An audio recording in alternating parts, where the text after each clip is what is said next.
Muito bom dia, Deus abençoe a todos nós.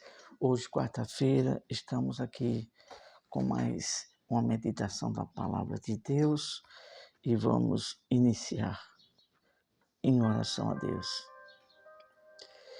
Ó Senhor, nosso Deus e Pai, no nome de Jesus te pedimos, abençoe esta inspiração para a tua glória. Amém. Graças a Deus.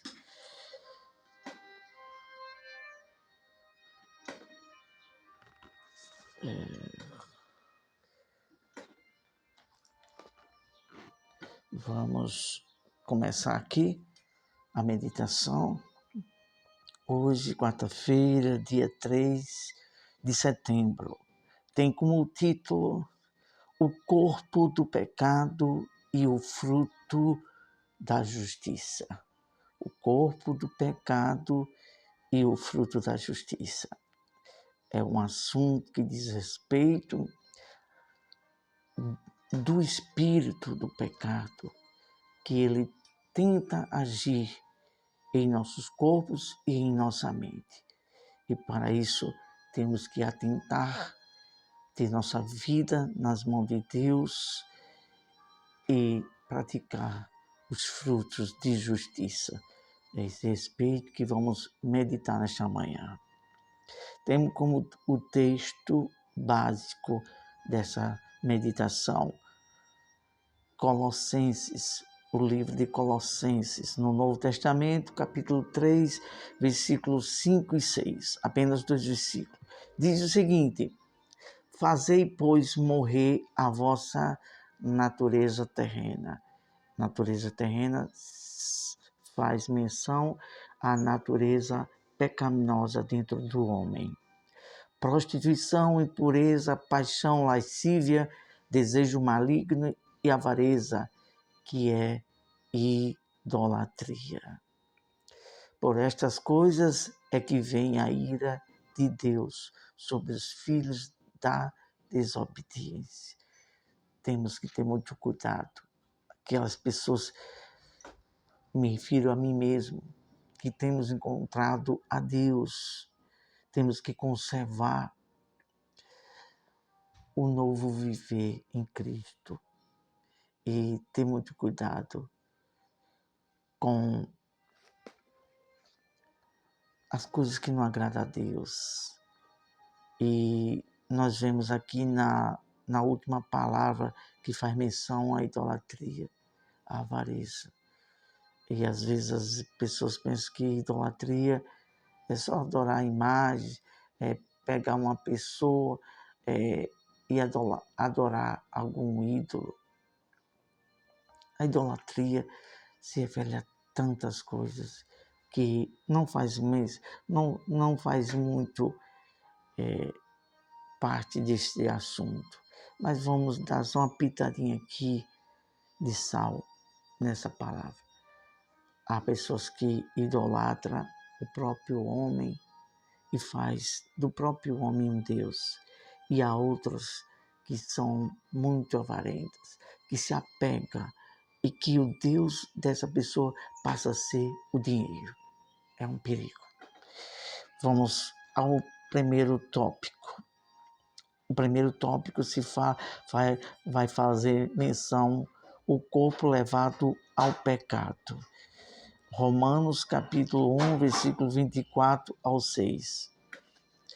Nós vamos ler aqui, procurar aqui na Bíblia, Romanos capítulo 1, achamos, do versículo 24 ao 26. Romanos, Novo Testamento, Paulo escreveu isto aos servos de Deus que estavam ali em Roma.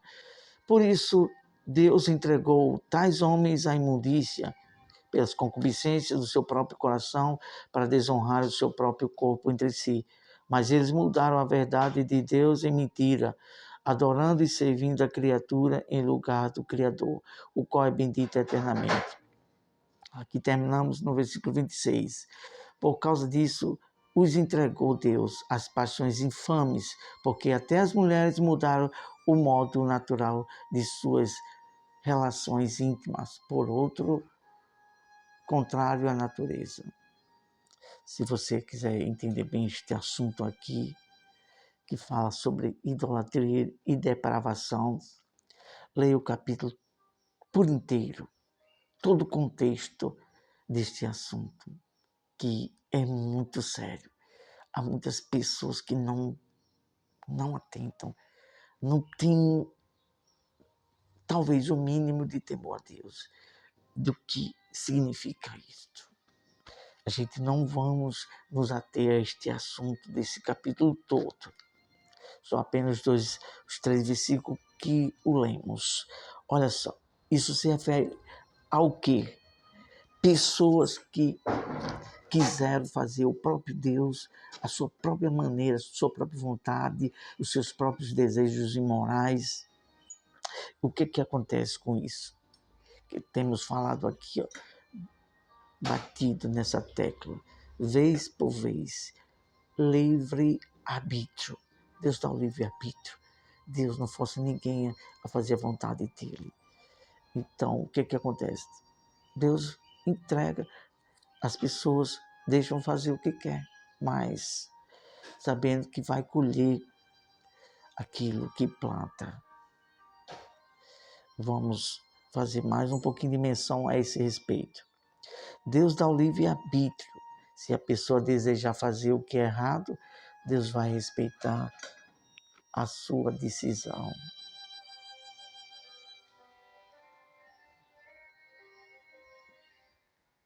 Então é isso. Cabe a cada um usar a sua inteligência, usar seu intelecto. Se você sabe o que é certo, o que é a lei de Deus, e assim despreza, Deus dá o livre-arbítrio.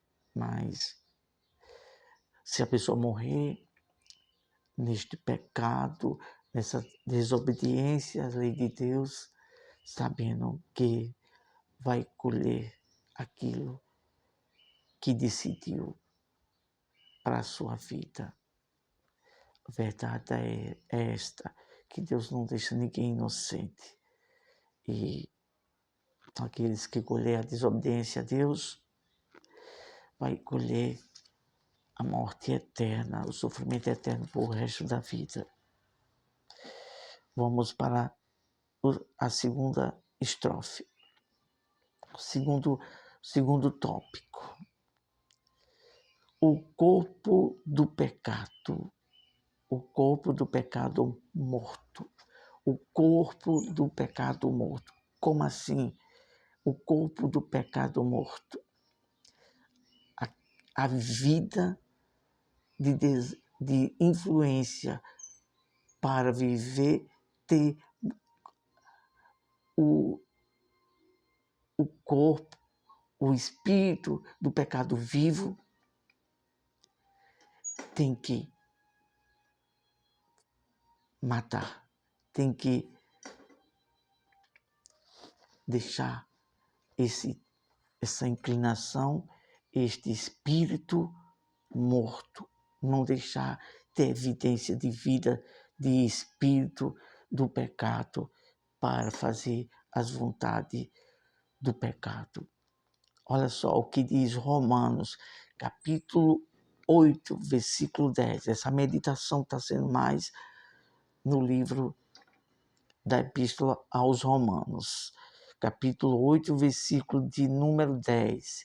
E se Cristo está em vós, o corpo, na verdade, está morto por causa do pecado, mas o espírito vive por causa da justiça.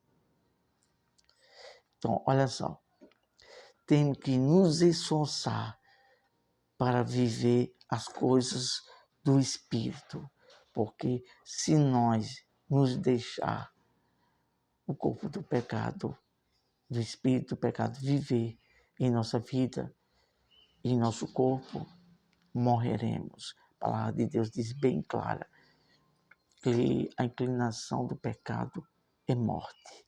Morreremos, perderemos a oportunidade da salvação, se assim não se arrepender antes de passar para a eternidade. Vamos para o terceiro tópico. A sugestão de Deus para o fruto da justiça. Deus aconselha, Deus dá a sugestão, Ele ensina. A palavra dele está aqui, foi escrito, está aqui em Romanos capítulo 16, neste mesmo livro, fala que tudo que foi escrito foi para nos corrigir, para nos orientar para a vida eterna. Então, cabe a cada um decidir se vai obedecer o que está aqui ou não. Romanos capítulo 6, versículo 13, que diz o seguinte: nem tampouco apresentei os vossos membros ao pecado por instrumentos de iniquidade, mas apresentai-vos a Deus como vivos dentre os mortos, e os vossos membros a Deus como instrumento de justiça. Então, temos que apresentar o nosso corpo a Deus, vivo. Vivo como? Vivo para obedecer, vivo para agradar a Ele, e não apresentar ao corpo, aos desejos do pecado. Olha só o que mais vamos falar sobre este versículo, o que lemos. Quando decidimos rejeitar aos anseios dos deslumbres ao pecado, isso é uma forma de praticar a justiça para desejar fazer a vontade de Deus. Então, quando nós decidimos, poxa, eu não quero mais viver essa vida, eu tenho percebido que todas as vezes que me inclino, que me deixo ser escravo, servo do pecado, só me traz maldição, só me afasta de Deus, só me afasta da alegria de Deus, só me faz mal. E por fim, eu poderei perder a salvação. É uma questão de nós usarmos uma fé inteligente, coerente, meditar que no que vai dar no final daquilo que estamos a viver nos desejos do pecado. Então, é a decisão de cada um. Vamos para o quarto tópico e aqui estamos terminando esta meditação. O fruto da justiça, a santificação. O fruto da justiça é a santificação. Sem a qual ninguém verá o Senhor. Então, todos aqueles, a palavra de Deus diz lá em Timóteo, se não me foge a memória, que todos aqueles que são de Deus, e em primeira epístola do apóstolo João também diz, todos aqueles que são de Deus, ele é conhecido como que se afastar do que é impuro, do que é mau. Essa é a condição para vivermos uma vida para Deus e ter a vida eterna.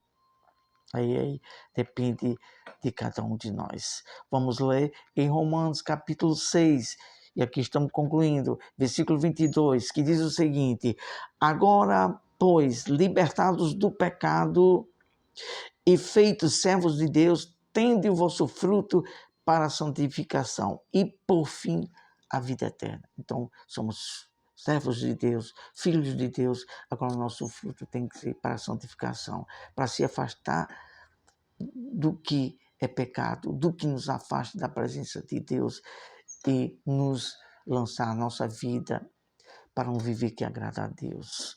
Nós anotamos algo aqui muito importante. Olha só, se viver uma vida de renúncia ao pecado e nos moldar a um viver na vontade de Deus, colheremos a vida eterna. Vamos agradecer ao nosso Deus. Senhor, nosso eterno Deus e Pai, nós te oramos, tem misericórdia de nós, porque a tendência da carne e da natureza do homem é se inclinar para as coisas dos sentimentos, dos olhos e dos desejos próprios. Mas quando nós nos voltamos para o teu espírito, para o teu temor e desejar obedecer, a gente somos fortalecidos e, por final, nós teremos a vida eterna. Nos ajuda, tem misericórdia de todos nós. É isso que te oramos, te agradecemos, no nome do Senhor Jesus. Amém.